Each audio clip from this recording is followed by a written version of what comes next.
The Trumpet of the Swan, Chapter 7, School Days. A few days after the swans arrived at their winter home on Red Rock Lakes, Lewis had an idea.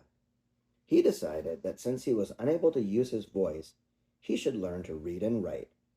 If I'm defective in one respect, he said to himself, I should try and develop myself along other lines. I will learn to read and write. Then I will hang a small slate around my neck and carry a chalk pencil. In that way, I will be able to communicate with anybody who can read. Lewis liked company, and he had already had many friends on the lakes. The place was a refuge for water birds, swans, geese, ducks, and other waterfowl. They lived there because it was a safe place, and because the water stayed warm even in the coldest winter weather. Lewis was greatly admired for his ability as a swimmer. He liked to compete with other cygnets to see who could swim underwater the greatest distance and stay down the longest. When Lewis had finally made up his mind about learning to read and write, he decided to visit Sam Beaver and get help from him. Perhaps, thought Lewis, Sam will let me go to school with him, and the teacher will show me how to write. The idea excited him. He wondered whether a young swan would be accepted in a classroom of children. He wondered whether it would be hard to learn to read. Most of all, he wondered whether he could find Sam. Montana is a big state, and he wasn't even sure Sam lived in Montana, but he hoped he did. The next morning, when his parents were not looking, Lewis took off up into the air, and he flew northeast. When he came to the Yellowstone River, he followed it to the sweet grass country. When he saw a town beneath him, he landed next to the schoolhouse and waited for the boys and girls to be let out. Lewis looked at every boy, hoping to see Sam, but Sam wasn't there. Wrong town, wrong school, thought Lewis. I'll try again. So he flew off, found another town, and located the school, but all the boys and girls had gone home for the day. I'll just have to have a look around anyway, thought Lewis. He didn't dare to walk down the main street for fear somebody would shoot him. Instead, he took to the air and circled around, flying low and looking carefully at every boy in sight. After about 10 minutes, he saw a ranch house where a boy was splitting wood near the kitchen door. The boy had black hair, just like Sam. Lewis glided down. I'm lucky, he thought, if it's Sam. When Sam saw the swan, he laid down his axe and stood perfectly still. Lewis landed and walked up timidly, then reached down and untied Sam's shoelace. Hello, said Sam in a friendly voice. Lewis tried to say, coo-hoo, but not a sound came from his throat. I know you, said Sam. You're the one that never said anything, and you pulled my shoelace. Lewis nodded his large head. I'm glad to see you, said Sam. What can I do for you? Lewis couldn't talk, so he just stared straight ahead. Are you hungry? Asked Sam. Lewis shook his head up and down. Thirsty? Lewis shook his head. Do you want to stay overnight with us here at the ranch? Asked Sam. Lewis nodded his head and he jumped up and down. Okay, said Sam. We have plenty of room. It's just a question of getting my father's permission. Sam picked up his axe, laid a stick of wood on the chopping block, and split the stick neatly down the middle. He looked at Lewis. There's something wrong with your voice, isn't there? He asked. Lewis nodded, pumping his neck up and down hard. He knew Sam was his friend, although he didn't know that Sam had once saved his mother's life. In a few minutes, Mr. Beaver rode into the yard on a cow pony. He got off and tied his pony to a rail. What have we got here? He asked Sam. It's a young trumpeter swan, said Sam. He's only a few months old. Will you let me keep him a while? Well, said Mr. Beaver, I think it's against the law to hold one of those wild birds in captivity. But I'll phone the game warden and see what he says. If he says yes, you can help him. Tell the warden the swan has something the matter with him, called Sam, as his father started toward the house. What's wrong with him? Asked his father. Well, he has a speech problem, replied Sam. Something's wrong with his throat. What are you talking about? Who ever heard of a swan with a speech problem? Well, said Sam, this is a trumpeter swan that can't trumpet. He's defective. He can't make a sound. Well, Mr. Beaver looked at his son as though he didn't know whether to believe him or not. But he went into the house. In a few minutes he came back. The warden says you can keep the young swan here for a while, if you can help him.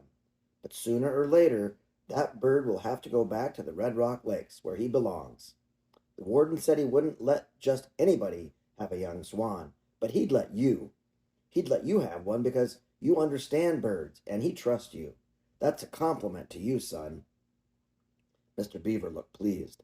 Sam looked happy. Louis looked greatly relieved. After a while, everyone went in to supper in the kitchen of the ranch house. Mrs. Beaver allowed Louis to stand beside Sam's chair. They fed him some corn and some oats, which tasted good. When Sam was ready for bed, he wanted Louis to sleep in his room with him, but Mrs. Beaver said, no, he'll mess up the room. He's no canary. He's enormous. Put the bird out in the barn. He can sleep in one of the empty stalls. The horses won't mind. Next morning, Sam took Louis to school with him. Sam rode his pony, and Louis flew along. At the schoolhouse, the other children were amazed to see this great bird with his long neck, bright eyes, and his big black feet. Sam introduced him to the teacher of the first grade, Mrs. Hammerbotham, who was short and fat. Sam explained that Louis wanted to read and write because he was unable to make any sound with his throat. Mrs. Hammerbotham started at Louis. Then she shook her head. No birds, she said. I've got enough trouble with you children. Sam looked disappointed. Please, Mrs. Hammerbotham, he said. Please let him stand in your class and learn to read and write. Why does a bird need to learn how to read and write? Replied the teacher. Only people need to communicate with one another. That's not quite true, Mrs. Hammerbotham, said Sam. If you'll excuse me for saying so, I have watched birds and animals a great deal. All birds and animals talk to one another. They really have to in order to get along. Mothers have to talk to their young. Males have to talk to females, particularly in the spring of the year when they're in love. In love? Said Mrs. Hammerbotham, who seemed to perk up at this suggestion. What do you know about love, Sam? Sam blushed. What kind of bird is he? She asked. Well, he's a young trumpeter swan, said Sam. Right now he's sort of a dirty gray color, but in another year he'll be one of the most beautiful things you ever saw, pure white, with a black bill and black feet. Well, he was hatched last spring in Canada, and now he lives in the Red Rock Lakes, but he can't say coo-hoo the way the other swans can, and this puts him at a terrible disadvantage. Why?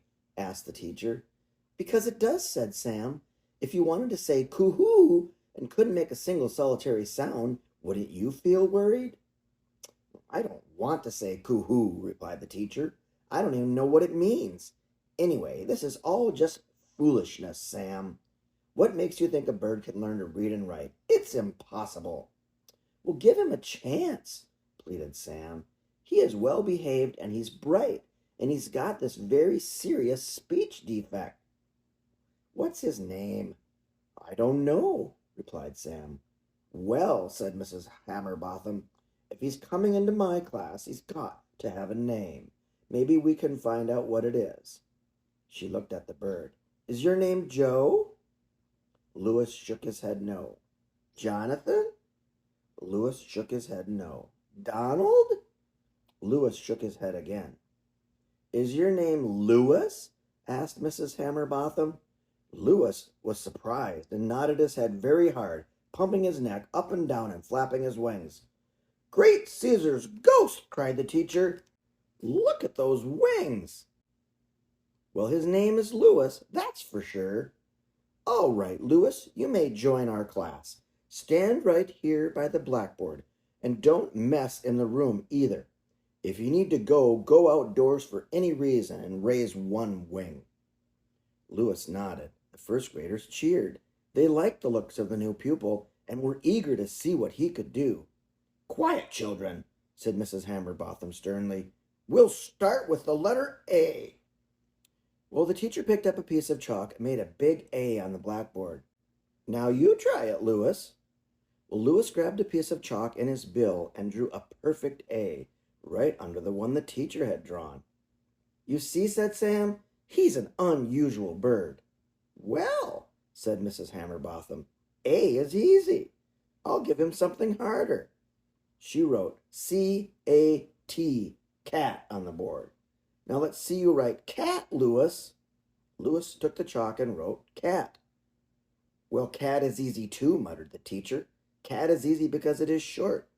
Can anyone think of a word that's longer than cat?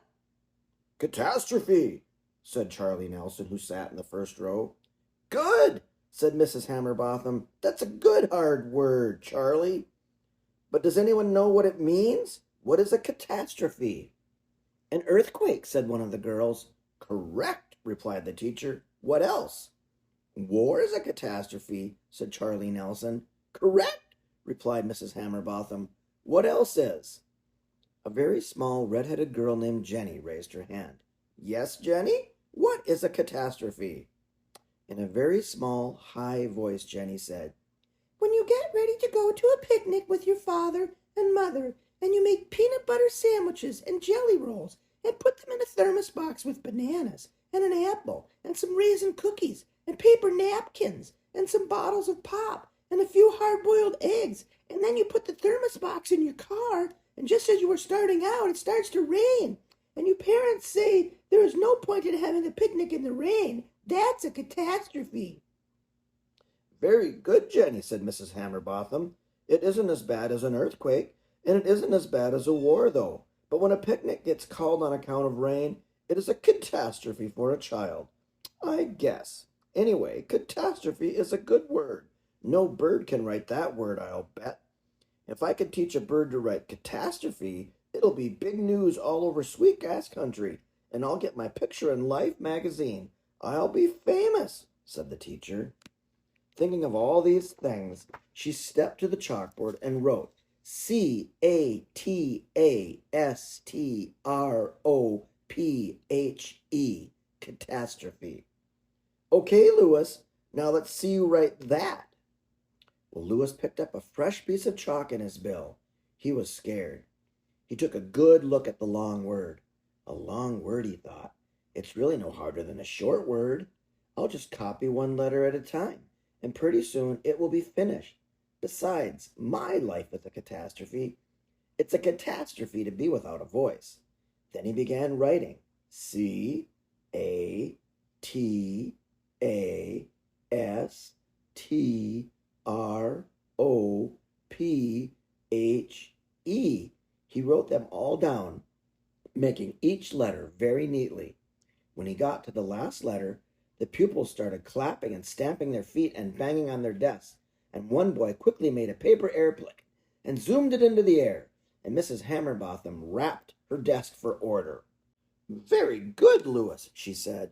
Sam, it's time you went to your own classroom. You shouldn't be in my room. Go and join the 5th grade. I'll take care of your friend the Swan here. Back in his own room, Sam sat down at his desk, feeling very happy about the way things had turned out. Well, the 5th graders were having a lesson in arithmetic, and their teacher, Mrs. Annie Snug, greeted Sam with a question. Miss Snug was young and pretty. Sam, if a man can walk 3 miles in 1 hour, how many miles can he walk in 4 hours? Well, it would depend on how tired he got after the first hour, replied Sam. The other pupils roared with laughter. Mrs. Snug rapped her desk for order. Sam is quite right, she said. I never looked at the problem that way before. I always supposed that man could walk 12 miles in 4 hours, but Sam may be right. The man may not feel so spunky after the first hour. He may drag his feet. He may slow up. Albert Bigelow raised his hand. My father knew a man who tried to walk 12 miles, and he died of heart failure. Goodness, said the teacher. I suppose that could happen too. Anything can happen in 4 hours, said Sam. A man might develop a blister on his heel, or he might find some berries growing along the road and stop to pick them. That would slow him up even if he wasn't tired or even if he didn't have a blister. It would indeed, agreed the teacher. Well, children, I think we have all learned a great deal about arithmetic this morning, thanks to Sam Beaver. And now, here's a problem for one of the girls in the room. If you're feeding a baby from a bottle and you give the baby 8 ounces of milk in one feeding, how many ounces of milk would the baby drink in 2 feedings? Well, Linda Staples raised her hand. About 15 ounces, she said. Why is that? Asked Miss Snug. Why wouldn't the baby drink 16 ounces? Because he spills a little each time, said Linda. It runs out of the corners of his mouth and gets on his mother's apron. By this time the class was howling so loudly the arithmetic lesson had to be abandoned. But everyone had learned how carefully you have to be when you're dealing with numbers.